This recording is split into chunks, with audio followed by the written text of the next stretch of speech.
Hi viewers, welcome to our channel. Present మనతో పాటు దాము బాలాజీ గారు సీనియర్ జర్నలిస్ట్ ఉన్నారు. వారితో ఒకసారి మాట్లాడదాం. సార్ నమస్కారం.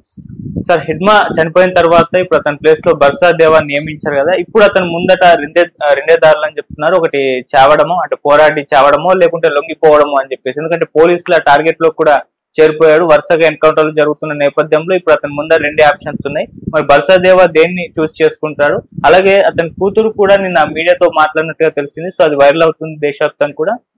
సో ఇప్పుడు తన కూతురు ఏం చెప్తుంది, వాళ్ళ ఫ్యామిలీ ఏమనుకుంటుంది, వాళ్ళ గ్రామస్తులు ఏ విధంగా దీన్ని రియాక్ట్ అవుతున్నారు దీని పట్ల, సో ఎలా ఉంది సార్ తన ఫ్యామిలీ బ్యాక్గ్రౌండ్ రియాక్షన్స్? మొన్నటి వరకు హిడ్మా మీద ఫోకస్ ఉండేది. హిడ్మా చనిపోయిన తర్వాత ఇప్పుడు సడన్ గా బర్సా దేవా రంగంలోకి వచ్చాడు. సో బర్సా దేవా మీద మొత్తం ఇప్పుడు ఇండియా వైజ్ ఫోకస్ అనేది పెరిగింది. ఇటు సెక్యూరిటీ బలగాల ఫోకస్ కూడా బర్సా దేవా మీద పెరిగింది. ఎందుకంటే హిడ్మా చనిపోయినా కూడా బర్సా దేవా లీడ్ చేయగలుగుతున్నాడు. Battalion number 1 PGLA, people's guerrilla liberation army battalion number 1 అంటే మామూలుగా వాళ్ళకి ప్లాటూన్స్, కంపెనీస్, బెటాలియన్స్ అని 3 రకాల డివిజన్ ఈ ఆర్మీలో ఉంటది. అంటే వాళ్ళ ఆర్మ్డ్ స్ట్రక్చర్ ఎలా ఉంటది అంటే దళాలు ఉంటాయి. దళాల్లో 10 to 15 మెంబర్స్ ఒక దళంలో ఉంటారు. దాన్ని ఆర్మ్డ్ స్క్వాడ్ అంటారు. అది కాకుండా వాళ్ళు ఏం చేశారంటే 2000 తర్వాత ఒక PLGA అనేది ఒకటి పెట్టారు. అంటే పీపుల్స్ లిబరేషన్ గెరిల్లా ఆర్మీ. ఇది ఒక రకమైన స్టాండింగ్ ఆర్మీకి ఉన్న లక్షణాలన్నీ ఉంటాయి. ట్రైనింగ్ ఉంటుంది దాంట్లో. ఈ ప్లాటూన్ అని, తర్వాత కంపెనీ అని, బెటాలియన్ అని ఇలా పెడతారనమాట. అలాగా ఫస్ట్ ప్లాటూన్ పెట్టినప్పుడే దాంట్లో హిడ్మా వెళ్ళాడు. అక్కడ నుంచి ఆయన ప్లాటూన్ నుంచి కంపెనీ నుంచి బెటాలియన్ నెంబర్ 1 అని పెట్టారు. ఆ బెటాలియన్ నెంబర్ 1 కి ఆయన కమాండర్ గా ఉన్నాడు. దాని తర్వాత ఆయనకు ప్రమోషన్ వచ్చి DKSZC దండకారణ్య స్పెషల్ జోనల్ కమిటీలోకి వెళ్ళి అక్కడ మెంబర్ అయ్యి తర్వాత సెక్రటరీ అయ్యాడు. తర్వాత స్టేట్ కమిటీలో కూడా, స్టేట్ కాదు సెంట్రల్ కమిటీలో కూడా ఆయన మెంబర్ అయ్యాడు. CC అంటారు దాన్ని. సెంట్రల్ కమిటీలో కూడా మెంబర్ అయ్యాడు. సో ఆయన ప్లేస్ లోకి నీడలాగా ఈ బర్సా దేవా కూడా పూర్వతి అనే గ్రామమే. సో తన ఒక రకంగా ఆయన నీడలాగా ఆయన వెన్నంటే ఉండి ఆయన బాడీ గార్డ్ గా కూడా కొద్ది రోజులు ఉన్నాడు హిడ్మాకి బర్సా దేవా. దాని తర్వాత ఆయన ఖాళీ చేసిన ప్రతి పొజిషన్ లోకి ఈయన వెళ్తూ వచ్చాడు. అలాగే ఇప్పుడు బెటాలియన్ నెంబర్ 1 కి ఆయన కమాండర్ గా ఉంటున్నాడు. దాని తర్వాత ఇప్పుడు ఈయన చనిపోయాడు కాబట్టి SZCలో కూడా ఆయన స్పెషల్ జోనల్ కమిటీలో కూడా బర్సా దేవాని తీసుకుంటున్నారు. సెంట్రల్ కమిటీలో కూడా ఆయన వచ్చేస్తాడు. ఎందుకంటే వేరే సెంట్రల్ కమిటీలో ఇప్పుడు ఉన్నదే మిగిలిందే 9 మంది. అందులో ఏజ్డ్ పర్సన్స్ లైక్ గణపతిని వదిలేస్తే యాక్టివ్గా ఉండేది ఇంకొక 3-4 కూడా లేదు. సో దేవుజీ పరిస్థితి కూడా ఏంటనేది వాడికి తెలియదు. అందుకని ఇప్పుడు మొత్తంగా మావోయిస్టు బాధ్యతలంతా కూడా బర్సా దేవా భుజస్కంధాల మీద పడే అవకాశం ఉంది. ఎందుకంటే బర్సా దేవాకి ఇటు జంగిల్ వార్ఫేర్, అడవిలో యుద్ధం చేయడం కానీ, ఫీల్డ్ అంటారు అంటే పోలీసుల్ని అటాక్ చేయడం, వాటిలో ఫీల్డ్ లో కూడా మంచి అనుభవం ఉంది. దాదాపు 30 ఏళ్ల అనుభవం ఆయనకి బర్సా దేవాకు ఉంది. ఈయన పాల్గొన్న అనేక ఆపరేషన్స్, ఎవరు హిడ్మా ప్లాన్ చేసిన అనేక ఆపరేషన్స్ ఎగ్జిక్యూట్ చేసిందంతా కూడా బర్సా దేవనే. అట్లాగే గ్రౌండ్ లెవెల్లో ట్రైబల్స్ ని ఆర్గనైజ్ చేయగలిగింది అంతా కూడా బర్సా దేవనే. ఎందుకంటే హిడ్మా టాప్ లోకి వెళ్ళిపోయినాక హిడ్మా గ్రౌండ్ లెవెల్లో ఫీల్డ్ లో నిలబడి ఆర్గనైజేషన్ అనేది హిడ్మా చేయలేదు. ఆయన పై స్థాయిలో గైడెన్స్ ఇవ్వడం మాత్రం చేశాడు. ఫీల్డ్ లెవెల్లో, గ్రౌండ్ లెవెల్లో నిలబడి గ్రామాలు తిరిగి ఆర్గనైజ్ చేసిందంతా కూడా బర్సా దేవనే. అందువల్ల బర్సా దేవాకి గ్రామాలతో డైరెక్ట్ టచ్ ఉంది. రెండోది ట్రైనింగ్ ఇవ్వడంలో కూడా బర్సా దేవా హిడ్మా తర్వాత బర్సా దేవాకి అంత మంచి పేరు ఉంది. మిలిటరీ ట్రైనింగ్ కానీ, ఆయుధాల తయారీ కానీ, యాక్షన్స్ ని డిజైన్ చేయడం, ఆర్గనైజ్ చేయడం, ఇవన్నీ కూడా బర్సా దేవా చేయగలుగుతున్నాడు. అందువల్ల ఇప్పుడు బర్సా దేవా ఉన్నంత కాలం మావోయిస్ట్ పార్టీని మనం నిర్మూలించలేమని చెప్పి ఇప్పుడు ఆపరేషన్ బర్సా దేవా అనేది స్టార్ట్ చేశారు. అయితే నిన్న కొన్ని మీడియా సంస్థలు, దైనిక్ భాస్కర్ లాంటి మీడియా సంస్థలు బర్సా దేవా గ్రామానికి వెళ్ళి వాళ్ళ భార్యతో, వాళ్ళ అమ్మ తల్లితో, వాళ్ళ కూతురు, గ్రామస్తులతో అంతా కూడా మాట్లాడారు. ఆ వీడియోలు బయటకు వచ్చాయి, డీటెయిల్ రిపోర్ట్స్ కూడా బయటకు వచ్చాయి. నేను అవన్నీ ఫాలో అయ్యాను. దాన్ని బట్టి మనకు అర్థమవుతుంది ఏమంటే బర్సా దేవా ఇప్పుడు ఆయన హిడ్మా చనిపోయాడు కాబట్టి నెక్స్ట్ టార్గెట్ బర్సా దేవా కాబట్టి బర్సా దేవా ప్రాణాలతో తిరిగి వస్తాడా అన్న ఒక ఆందోళన వాళ్ళ ఫ్యామిలీలో కానీ, ఊర్లో వాళ్ళు కానీ ఉంది.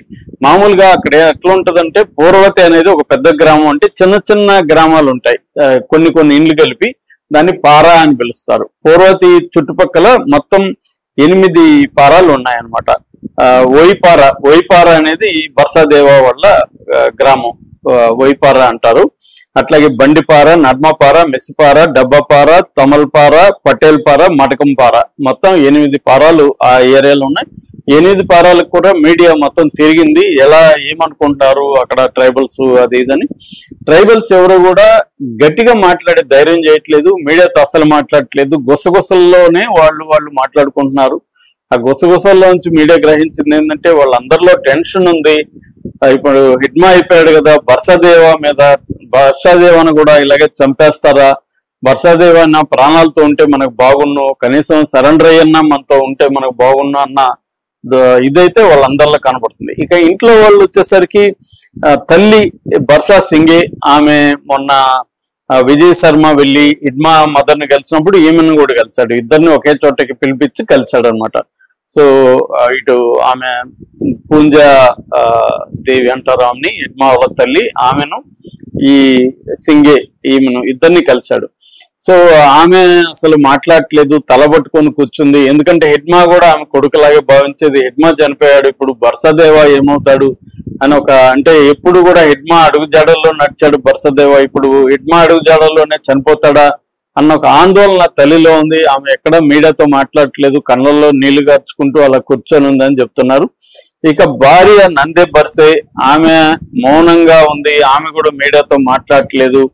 కానీ ఆమెను చూస్తేనే అర్థమవుతుంది ఆమె దిగాలుగా కూర్చుంది, భోజనం చేయట్లేదు, అలాగా మీడియా చెప్తుంది. ఇక కూతురు కుక్కీ బర్స, ఆమె 15 ఏళ్ళ అమ్మాయి. ఆ అమ్మాయి ఒకటే కొద్దిగా మాట్లాడుతుంది. ఆ అమ్మాయి అంటుంది, హిడ్మా కాకా చనిపోయాడు, ఇప్పుడు మా నాన్న అడవిలో ఉన్నాడు, మా నాన్న తిరిగి వస్తాడా ఇంటికని వీళ్ళని అడుగుతుంది. ఆమెకు కూడా ఏమీ అర్థం కాలేదు. మరి నాన్న బయటకు వస్తాడా లేకపోతే నాన్న శవం ఇంటికి వస్తుందా అన్న టెన్షన్ లో అమ్మాయి అందరినీ కనిపించిన మీడియాని ఎదురు ప్రశ్నలు అమ్మాయి వేస్తుంది. మా నాన్న వస్తాడా, సరెండర్ అవుతాడా, మీకున్న సమాచారం ఏందని వాళ్ళని అడుగుతుంది తప్ప ఆమె ఏమి చెప్పే ప్రశ్న లేదు చిన్న అమ్మాయి. అట్లాగే హిడ్మాకి బర్సాదేవకి 2 కొడుకులు అని కూడా చెప్తున్నారు, వాళ్ళు చిన్నపిల్లలు. సో మొత్తంగా ఇంటి వాతావరణం, ఆ ఇంటిని కూడా ప్రతి ఊర్లో అందరూ కూడా అంటే ఇంకా నెక్స్ట్ హిడ్మా ఇల్లు అవుతుందా అన్నట్టుగా చూస్తున్నారు. నిజానికి హిడ్మాకి ఇల్లు కూడా లేదు, హిడ్మా బ్రదర్ ఇల్లే హిడ్మా ఇల్లు అని చెప్పుకోవచ్చు. హిడ్మా ఇల్లుని ఎప్పుడో పోలీసులు కూలగొట్టేశారు. కానీ వీళ్ళది బర్సాదేవది కూడా కూలగొట్టేస్తే వేరే దగ్గర వీళ్ళు కట్టుకున్నారని చెప్తున్నారు. చిన్న గుడిసె కొద్దిగా ముందు ఇదేసుకొని గుడిసెలే వీళ్ళవన్నీ కూడా. సో మొత్తానికి వాతావరణం అయితే ఈ ఓయిపర అనే వీళ్ళ గ్రామంలో వాతావరణం అయితే చాలా, అంటే శవం లేచితే ఎట్లయితే వాతావరణం ఉంటుందో అట్లాంటి ఒక దుఃఖ వాతావరణంలోనే గ్రామం కానీ ఆ ఇల్లు కానీ ఆ పిల్లలు భార్య తల్లి ఇలాగా ఉన్నారనేది మీడియా చెప్తుంది. సో ఇప్పుడు బర్సాదేవ సరెండర్ అవుతాడా, సరెండర్ అయినా కూడా హిడ్మాన్ చంపినట్టుగా వీళ్ళు చంపేస్తారా, సో ఏంటనేది తెలీదు. ఈ మనీషా కుంజమని ఎక్స్ఎమ్మెల్యే సిపిఐ నాయకుడు మాత్రం బర్సాదేవ కూడా పిలిపించాడు, మీరు వచ్చి సరెండర్ అయిపోండి, మీరు ఆంధ్రాకి వెళ్ళకండి, ఆంధ్రాకి వెళ్తే చంపేస్తారు, మీరు నన్ను కాంటాక్ట్ చేయండి, నేను మిమ్మల్ని తీసుకెళ్లి సరెండర్ చేయించే బాధ్యత నాదేనా ఆయన అంటున్నాడు. మరి ఆయన నమ్మచ్చా లేదా కూడా తెలీదు. ఇవాళ ఏంటంటే ప్రాబ్లం, ఎవరిని నమ్మి సరెండర్ అవ్వాలి, ఎవరి ద్వారా అవ్వాలనేది కూడా వాళ్ళకి సమస్య ఉంది. ఎందుకంటే హిడ్మా మీద ఏ స్థాయి కోపం ఉందో బర్సాదేవ మీద కూడా సెక్యూరిటీ ఫోర్సెస్ ఆ స్థాయి కోపమే ఉంది. సో బర్సాదేవ ఒకవేళ సరెండర్ అవ్వాలనుకున్నా కూడా డిఫికల్ట్ గానే ఇవాళ ఉంది. అంటే ఈ ప్రభుత్వం అంటుంది కానీ ఆయుధాలతో మీరు సరెండర్ అయిపోండి, సరెండర్ అయిపోవడానికి వెళ్తేనే కదా హిడ్మాన్ చంపేశారని చెప్తున్నారు. కాబట్టి బర్సాదేవ ఫేట్ కూడా మోరాల్లెస్ హిడ్మా ఫేట్ అనేది ఇప్పుడు అందరూ కూడా చర్చించుకుంటున్నారు ఆ గ్రామంలో కూడా. Okay sir, thank you so much.